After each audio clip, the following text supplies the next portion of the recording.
Hello friends, यदि आप कोई ज़मीन खरीदना चाह रहे हैं तो अब आपको नए नियमों के बारे में पता होना चाहिए। जो नियम चेंज हुए हैं और जो रजिस्ट्री के टाइम पर कोई भी ज़मीन या प्लॉट की रजिस्ट्री, मकान की रजिस्ट्री करवा रहे हैं तो वहाँ पे मैंडेटरी है।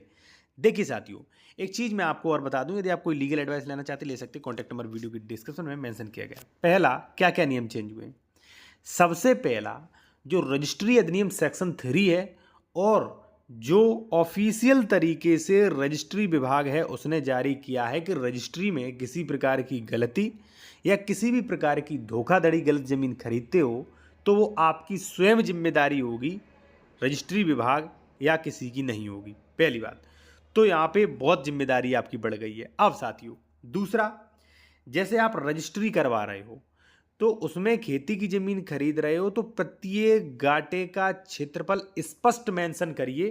ऐसे नहीं कि फलाने गाटे में से संपूर्ण रकबा में से 1/2 या 1/3 1/4, ऐसे नहीं, दाखिल खारिज में दिक्कत आएगी अब आपको। ठीक है, प्रत्येक गाटे में से, जैसे फलाने गाटे 309 में से अपना 1/2 यानी कि जितना भी आपका हो उतना, ठीक है, अंश स्पष्ट मेंशन होना चाहिए प्रत्येक गाटे का। तीसरी चीज, प्लॉट्स का दाखिल खारिज होगा। कोई प्रॉपर्टी डीलर कह रहा है कि नहीं होगा तो गलत, प्लॉट्स का भी दाखिल खारिज होगा। फ्रैक्शन वाला नियम काफ़ी पहले हट चुका है, दाखिल खारिज होगा।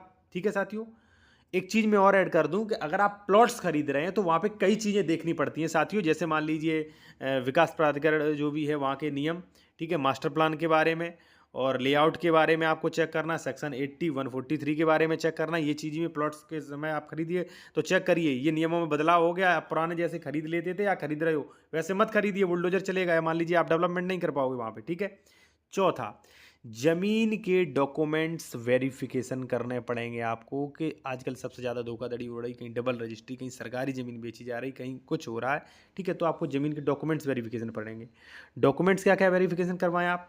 खतौनी, रजिस्ट्री, नक्शा। खतौनी में क्या, जैसे मान लीजिए ज़मीन ट्रांसफरेबल राइट वाली है कि नहीं, किस श्रेणी की ज़मीन है, ज़मीन पे कोई निरस्ती का आदेश, कोई स्टे का आदेश तो नहीं, कोई विवाद तो नहीं चल रहा है। ठीक है, ऑनरशिप कैसे मिली इसे, ठीक है ना, कोई लोन तो नहीं है, ये सारी चीज़ें। और रजिस्ट्री में आप ये चेक करिए कि रजिस्ट्री सही है, इसका रजिस्ट्री का वेरिफिकेशन करिए, कहीं डबल रजिस्ट्री तो नहीं, अंश से अधिक विक्रय तो नहीं, इसका नाम, गाटा, प्रॉपर्टी डिस्क्रिप्शन सही है कि नहीं, ये चीज़ें चेक करिए। और ये चीज़ें आप मेरे द्वारा भी चेक करवा सकते हैं अगर आप उत्तर प्रदेश में ज़मीन खरीद रहे हैं तो साथियों। ठीक है, अब साथियों, ये डॉक्यूमेंट्स वेरिफिकेशन हो गया। पांचवा, पैसों का लेन देन। जो पुराने तरीकों से आप पैसों का लेन देन कर रहे थे मत करिएगा, रजिस्ट्री कैंसिल हो जाएगी साथियों 100%।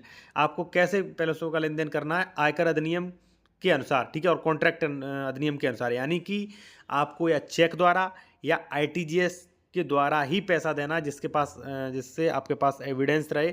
क्योंकि बिना प्रतिफल के सारे करार शून्य होते हैं, आपकी रजिस्ट्री कैंसिल हो सकती है। और कई लोगों के मुझे फ़ोन कॉल्स भी आते हैं कि रजिस्ट्री कैंसिल हो रही है, विवाद पड़ रहा है। ठीक है, अब साथियों, छठवां, रजिस्ट्री का समय चेंज। रजिस्ट्री का समय चेंज ये हो गया कि रजिस्ट्री ओनली 4 बजे तक होती है। 4 बजे के बाद ऊपर से साइट बंद हो गई, फिर आपकी जो है बिल्कुल भी रजिस्ट्री नहीं होगी। दूसरी बात, यदि आप प्रॉपर्टी डीलर हैं साथियों, ठीक है, आप कोई भी एडवर्टाइजमेंट कराना चाहते हैं प्लॉट, मकान या फ्लैट का तो करवा सकते हैं। कॉन्टैक्ट नंबर वीडियो के डिस्क्रिप्शन